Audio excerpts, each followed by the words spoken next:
Welcome, everybody, and thank you for joining us for the next installment of the Rocky Mountain MyRec Short Takes on Suicide Prevention podcast. I'm your host, Adam Hoffberg, and we are tuning in today from the VA DoD Suicide Prevention Conference here in Nashville, Tennessee.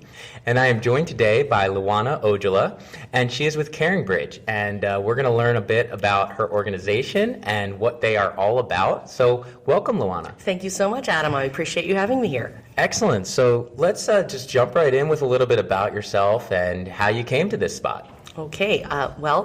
We are a public-private partner of the VA, and so we're invited to talk a little bit about our partnership with them. But I'm going to back up a little bit and tell you what CaringBridge is, so I know some of the audience doesn't know what we are. We are a global social network entirely focused on health, and we've been around for about 22 years. We actually have a very cool origin story, which I'll share briefly. Sana Mering, our founder, in 1997, she was a software engineer, and she was the friend of Joanne and Darren Hardiger, and they were pregnant. They were having a baby named Bridget, and unfortunately Bridget was born premature and was not going to make it. So Joanne and Darren went to the hospital in St. Paul, and they asked their friend Sana to please call their friends and family to let them know that they were going to the hospital and it was going to be a very rough road for the next week or so. And Sana went home. She tried to make a couple of phone calls and said, well, this is just way too hard. So with her background as a software engineer, she decided to create a website, which, Adam, back in 1997, do you know what technology you were using? The dial-up modem. Right. And So 97 for folks is pre-Google, pre-any social network that you're using today, pre-pervasive use of email, no mobile, really no mobile phones that people were using on a ubiquitous basis. And what happened as a result of her creating that website, which she called Caring for Bridget, was the baby's name. Oh, okay. She found that when they went to the memorial service 9 days later, there was this connectivity and connection with the community because everybody knew the story, was able to give their love and support for this family, and out of that story came CaringBridge. And so we consider ourselves Baby Bridget's legacy. And we've been completely focused on health for the last 22 years. Wonderful. Thanks for sharing that. Thank you. It's sad that it had to come out of that tragedy, but it's so amazing to see that being channeled in such a positive way. Yeah, and Adam, what it's become is quite incredible. So this year alone, we'll have 31 million people come into a CaringBridge site. It's about 300,000 people today. And every 8 minutes, a CaringBridge site is created by somebody who needs the support of their community during a health journey. So it's what's happened to the service over these 22 years is pretty incredible as we continue to thrive. And forgot to mention this, which is very important, that has happened as a result of the generosity of our donors because we're a nonprofit. Mm-hmm. What makes us quite unique over other social networks is that we do not sell ads, we do not sell data. We honor your privacy, and we think that we are a better network to share something as special as what's going on in your health. Absolutely. It's something very personal to yourself. You'd want to feel that connection and safety. And lots of studies on the importance of connection and social support on helping you heal and helping you have a better health outcome as well. So just to bring it a little bit more detailed, what would a typical page look like? Or what would be on a typical page? Well, frankly, we leave that to our authors on how they want to use their site. So let me back up and say, first of all, there's not that many things that you need to do to start a CaringBridge site. It's a very simple process, just a few steps. We need your email, we need your name, and you can call the site what you'd like. You can customize photos. And then the most important thing people do is sort of give a summary of why you're using CaringBridge. So I need connectivity because I'm helping with my aging parent. I am going through acute injury and I will need help the next 3 months for a specific thing. We also have people who use it for chronic conditions. So they'll say things like, I'm going to be going through this journey in the next few years and I want to educate and update people on what's happening and, I need your help.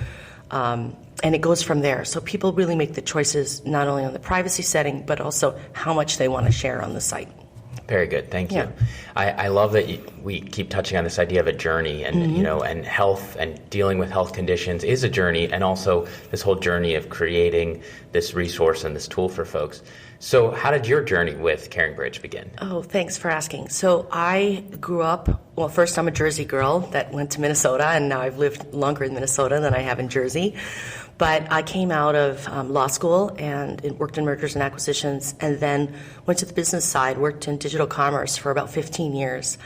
I'd never run a nonprofit before, but what I was very interested in when I left my last for-profit job was the healthcare digital industry. So a lot of tools being built in health, a lot of it driven by either healthcare networks or venture capitalists working on tools in health digital.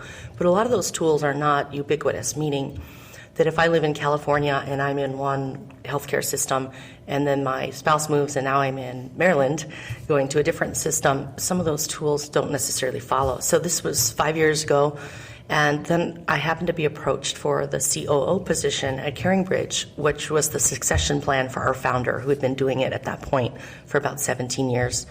And it was an interesting challenge to me, was how do you take this wonderful thing that's been created in digital, and how do you touch more and more people, not just on the traditional health states for which we have helped family and friends, premature birth, which was our origin, cancer, which many people use our service for cancer, but how do you bring this to other health conditions, because you also need community connectedness and the social support in health for those conditions, which frankly is what led us to reach out to the VA and understanding that veterans have a high incidence of certain kinds of health conditions.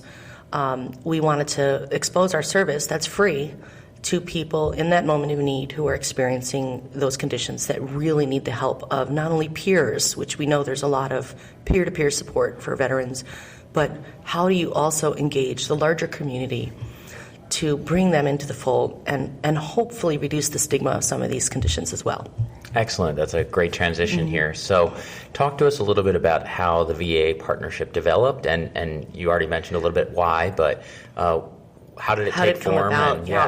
So we have a psychologist on our board of directors, Dr. Sharon Berry, and she and I were talking about this hypothesis that if you could bring the community into the fold in some of these conditions, that it will do a lot to reduce stigma and also allow them to help in ways that are actually helpful to that patient and frankly caregiver.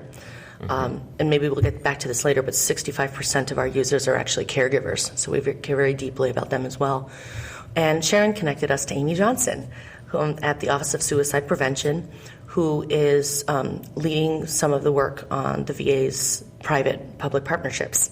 And so from there, Amy was such an advocate for us within the VA, got to better understand what we do, and we started a pilot in 2018 in 5 cities at different VAs to better understand if you expose CaringBridge to veterans and their caregivers while they're in the clinical care setting, what will happen? Will they use the service? And additionally, one of the other goals that they saw was how do you also reach veterans and people serving in the military outside of the clinical care setting? So you want to reach as many people all over the world as and provide them a service, and we do that. So that's why we thought it was very important that we work together on this. And then, of course, our vision for CaringBridge was very aligned to what the VA was doing as well. So our vision is to ensure no one goes through a health journey alone. Mm-hmm. And, of course, people in the military are away from the communities that they have before they served and are all over the world. And so it just made a lot of sense that we work together on this. You talked about the many ways that communities can help support someone on their health journey. Could you dive into that a little bit more? Like, what are some innovative approaches here? Well, I will say that one of the main reasons I came to CaringBridge, with my background in law and then digital commerce, for some it might, that doesn't make sense. But candidly, what I was so excited about is this idea of how do you fundamentally change the community's behavior around helping people on a health journey. Because there's a lot of tools to help the patient. There's a lot of tools, the clinical care setting. They do the best work that they can to try to serve them in the clinical care. And if you think of the 4 components that actually help drive different outcomes for population health, there's the clinical care setting, there's your ability to change your health behaviors, there's the environment that you're in, and then there's also social support. Well, that research that goes back to 2002 from the Robert Wood Johnson University of Wisconsin Health Institute says that social support is actually the most important of those 4 in helping determine what your health outcome might be. And there's not a lot of people working on that. If you think about CaringBridge working on social support, sure, there's other networks, but none of them are necessarily entirely focused on health. And boy, what we could be is if we focused as a healthcare ecosystem on social support and getting the community involved to shift their behavior to help both the patient and caregiver. And that was the compelling opportunity that I saw with CaringBridge, with my, with how do you bring the best of what's happening in the for-profit digital world to a nonprofit to propel it and make sure that more and more people are served. But specifically what I mean is I'll use our relationship with GoFundMe as an example. One of the most important things people need is to pay for the medical expenses. And we don't do that, so why would we go create something like that when the thing GoFundMe already exists in the world? And they've been a terrific partner of ours, and so we try to make sure that when people come to CaringBridge, they understand that if they want to use GoFundMe or another service like GoFundMe, they can link that to their CaringBridge site so their community can see that that is a need they have. Our goal for the future is to have more partnerships like that, and we're working very actively on that right now. So many of you could probably guess that people need a lot of the same things from their community. And it doesn't have to be a product. It could just be, I need you to think of me at this time. I need you to pray for me. I need you to sit with me. Wouldn't it be nice to know if someone needed a specific thing and you had the ability to provide that at that moment, and you could see that on your mobile device very quickly and sign up for it and say, I'll be there. Those are the kinds of things that we are envisioning for the future and are really excited to bring to our, to not only our existing users, but for other people who don't know us quite yet. Absolutely. Yeah, that's so wonderful to see this partnership flourish. And thank you, Amy, for helping facilitate that. Yeah, and actually the official memorandum of agreement was signed in December of 2018. And so we've been working this year on how do we integrate some of our findings and learnings from that pilot into the larger VA, which is why I'm so excited to be at this conference and meet other people to learn about opportunities about how we can help them with some of what they're trying to accomplish. Absolutely. So let's take that detour to the caregiver thing, because I think that's a really important piece, and I don't want to just, kind of brush over it. So talk to us about, the caregiver's role in this service and why they're so important.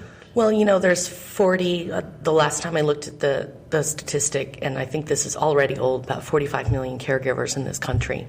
And because of the sandwich generation taking care of both their children as well as their aging parents, there's a lot of pressure, which leads to a lot of stress, anxiety, loneliness in that role.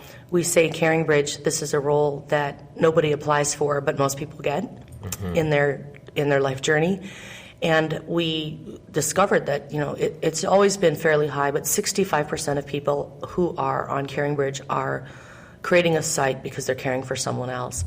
And, I have used this analogy before that the caregiver is often certainly the invisible person in the medical office when they're talking directly to the patient. And then, of course, the caregiver has to go home and remember everything, execute on everything, and all of those things. So it's really a tough journey for the caregiver, and we don't want to forget about them too. And when we say that we want a world where no one goes through a health journey alone, we don't just mean the patient. We mean that caregiver as well, and we need their community as well. And very much a driver for what we're trying to accomplish at CaringBridge long term, that the community has a very vital role in helping this person navigate a very vulnerable time in their life. So you mentioned a bit about how veterans face some unique issues. What sorts of sites are you seeing set up on the veteran side? Well, so what I will start by saying in answering that question is we don't monitor sites. So that's an important question that I've gotten here at the conference. So there are many great people doing the work of using digital tools to monitor what's happening so that they can be a resource to them in that moment, and really applaud that work. We don't have expertise in that area, but what we did get from this VA partnership is terrific guidance from the VA and training our terrific, wonderful, loving customer care folks who have been trained on the signs if a veteran does call on what to do. Of course, we recommend the Veterans Crisis line, which, I am so impressed by the work that they do. So we want to leverage the tools that the VA has, not replicate things that are already so useful to these veterans. So one, we don't monitor. Second, that also means that we let them decide what they want to talk about. Yes, there are higher incidents of things like mental illness and alcoholism and suicide, but whatever they want to discuss, they may be there because they broke their leg or they're having an issue with some other completely other condition, and that's just great. If they want to use it for that to connect to their community, that's wonderful. I will share an example that's very on point for this conference, however. There's a person who served in the military, lives in Wisconsin. His name's Kevin Amundsen, and he has used the site, because he is using it as a way to educate others about his experience. He has attempted suicide and has gone back to the place to really find healing and getting through that process of storytelling and the narrative of what he's experienced. And his goal now is to be a spokesperson for helping other people who have served in the military.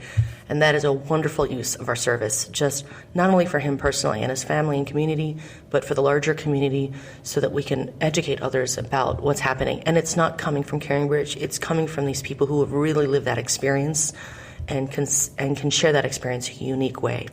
So I always say that CaringBridge is not about us, it's about the people that use our service. And if they want to be a advocate for whatever health condition it is, and bring their community closer together, then that's terrific. Mm-hmm. Excellent. You mentioned that you all take the privacy and the data that you sort of need to set up the site very, very seriously. Is there a research piece of this, and what is the research journey? Yeah, thank you. It's a very new journey for us. So just want to repeat that we don't sell ads, we don't sell data. Our user policy and our privacy policy does allow us to use de-identified data, meaning we're not sharing your email or anything personal about you, just to better understand what's happening in these journals. And it's a very unique data set because we've been around for 22 years. The data set is largely user-generated content that has not had a lot of interventions. So, meaning, we're not serving up ads, we're not telling you should do specific things. It's really completely about health as well. So what we don't have the expertise in is academic research. So we approached the University of Minnesota, and we've been working with them on a multidisciplinary research collaborative, which has been a really fascinating journey. So just a few years we've been working on that. The Center for Spirituality of Healing, the College of Nursing, as well as the Computer Science and Engineering. And each of them are using different techniques to better understand how do we prioritize product capabilities, where do we have a lower percentage of people using it for specific health states. Really fascinating things we're learning about what kind of help is useful to people, which is helping us for a longer term vision of solving the lasagna problem. And you're smiling when I say that because it seems like you know what that means. I've heard it, but give us what is the lasagna problem? The lasagna problem is when someone is sick, everyone seems to do the same thing, and the same thing, like lasagna, is not always helpful. Uh-huh. So if you're in the Midwest, maybe you'd say it's the hot dish problem. But I think what we need to do is help people when they do the very hard thing of asking for help in a way that's connected to the kind of help that they need. In order to build capabilities around that, which we are doing now, we wanted to make sure we prioritize the right things. So it's very much research-based on what people have said in the journals that they say they either need this or want this. And so we're being very careful with our resources to make sure that we're creating something that's useful to the people using our service. So you talked about your research journey a little bit, and I just wanted to know, are you going to expand that, or are you looking for new partners, or how is that going to play out? We are careful about, first of all, it's very important to us that we keep research de-identified and respect our privacy policy. We will do that. But there's some research questions that we don't have the capacity with our current resources or expertise to do on our own. So one example of that was the University of Minnesota research collaborative that I mentioned. We're also doing research with a researcher from Mayo Clinic, which is a completely different kind of research topic. And so if you're a researcher listening and you're interested in a specific thing based on how I've described the data set, then reach out to us. Let us know. We have a committee that includes our board members and our leadership team and me, of course, but to better understand, is this a question that will actually further enhance our service, make us a better platform, and really meet the needs of people who use CaringBridge and in health journeys. So if there's a research question that you have that you want to explore, you reach out to us and let us know. You can call customer care and just get connected with us. Awesome. That's so great. And I keep just coming back to the beginning about how this was formed and also the name of it. It's just you basically are, it's very clear what you're trying to do. Yeah. And we're only about health. So in the world of social networks and media, frankly, where there is a lot of clutter for getting away from the thing that's most critical and important, we want to stay the way we are. We still feel that we are, 22 years later, a digital technology for good in the social network space. And, by first, the beauty of what we do and the pureness of it has really allowed us that longevity, in addition to, of course, our donors who have said, yeah, this is valuable and we're going to continue to support it. Just another number to throw at you, Adam, here is we're probably going to have about 140,000 people say that is a good thing in the world of social networks and make a donation to us this year. Wow. And I'm very grateful for that. But so we're unique in the healthcare space, we're unique in the nonprofit space, but we're also, this idea that we're sort of for the people, of the people, is a source of pride for our team of 48 people relative to our social network counterpart, Facebook. I think the last time I checked, they had 23,000 employees. So we're very proud of the work that we're doing and keeping it all about the patient, the caregiver, and their community. Yeah, I love that. Thank you. Thank you for what you all are doing. Yeah. So what's your vision for the future? Where do you see this going? I mean, like you said, you want to stay true to your roots, and it sounds like you're filling this important role, but what's the future looking like? Well, first of all, we want to serve as many people as possible. So I just encourage listeners that it doesn't have to be something that's any kind of health journey. You are welcome at the table. So, and you might not need it right now, but the number one thing we could get your help with is if you know someone who might need our service, to please tell them about it. So we're at caringbridge.org, and so that's what we really need from people. What are we doing for the future?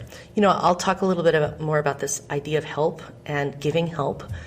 It's really hard to ask for help when you need it, and that's been reinforced at this conference many times. It's really difficult to ask for help, especially when you feel like you're alone. But I will say, working at CaringBridge now 5 years, there are so many people who are experiencing what you're experiencing, and there are so many people who do care, and it just takes, saying, I need you. And once you do that, what I have found is the power of the community to come back and respond in such meaningful ways is wonderful. So we want to bring more of that magic to people's lives. And this idea of creating a hub where people can ask for help and that people can respond in specific ways that are helpful is what we're doing. I haven't mentioned the role of spirituality in this yet, in our conversation here, but I know that is one of the themes that's happening in this conference is the role of spirituality and prayer. But people do consider CaringBridge a part of their ministry. And so that's an example of the kind of help that the community can provide. It's just one. There's many needs in a health journey. There's medical needs. There's advice. There's rides. There's food. And so we are creating something that will allow people to do that in a very simple way. And so we're very excited about the future of those opportunities in partnership, as well as making the digital experience very, very simple to use. That's great. I'm so glad I was able to meet you and hear about this site, and I definitely encourage our listeners to check it out. Can you remind us again how to find you all? We're at www.caringbridge.org. And if you have any questions, please reach out to us by chat, email. You can call a live person in Minnesota to speak to if you need any help. And again, I want to say thank you to the VA for the partnership, and thank you, Adam, for having me here today. Wonderful. Yeah, that's really helpful. And just thinking about, I understand there's a resource section of the website. Oh, yeah. What does that look like? Thank you. It's actually new at CaringBridge in the last few years, and our team, who is so awesome, has done a terrific job on curating content. So they do it in 3 different ways. One is we have a fabulous writer who basically will look in the areas of caregiving and healing to better expose our audience to very helpful things around those topics. Secondly, we actually ask our users to say, hey, do you have some helpful tips that you want to share? Because you're the one who's been through the journey. We may not have at CaringBridge, although many of our employees have been through those journeys. Do you want to share what you've learned so that other people don't have to reinvent the wheel? And we'll share some of those stories, and that's been very helpful. So don't think of it as medical advice. It's more helpful tips. Things like, how can you be helpful to a caregiver? Or how do you talk to somebody about this difficult healthcare topic? Or what are some great gift ideas of things that you can do, even if not asked, that will be really helpful to this family. So that kind of, and then of course other people create great content, and we'll sometimes ask them if permission to expose some of their content. Sometimes that's from a healthcare network, sometimes it's from a specific health condition, organization, for-profit or nonprofit. So we try to expose things that are only super helpful to people in that section. Yeah, that's really practical, and like you said, we don't need to reinvent this stuff. People have this lived experience and this expertise, and let's share it with others and build on that. And going back to what I said earlier about the 4 determinants of health outcomes, whether it's the clinical care setting, lots of people working on that, your ability to adjust your own behavior. Well, you need social support to do that, but that's kind of on you. Like you have to, with help from your care team. And then your environment, there's not much we can do that at CaringBridge. We can do a lot to help you with social support. And so that is really what we're very focused on. Absolutely. Well, folks, that's going to wrap it up. And thank you, Luana, for taking time to speak with us today. We'll include all these links in the podcast notes, so you can absolutely kind of dive in deeper for those of you interested. And thank you again. Thank you. All right. Good night, folks.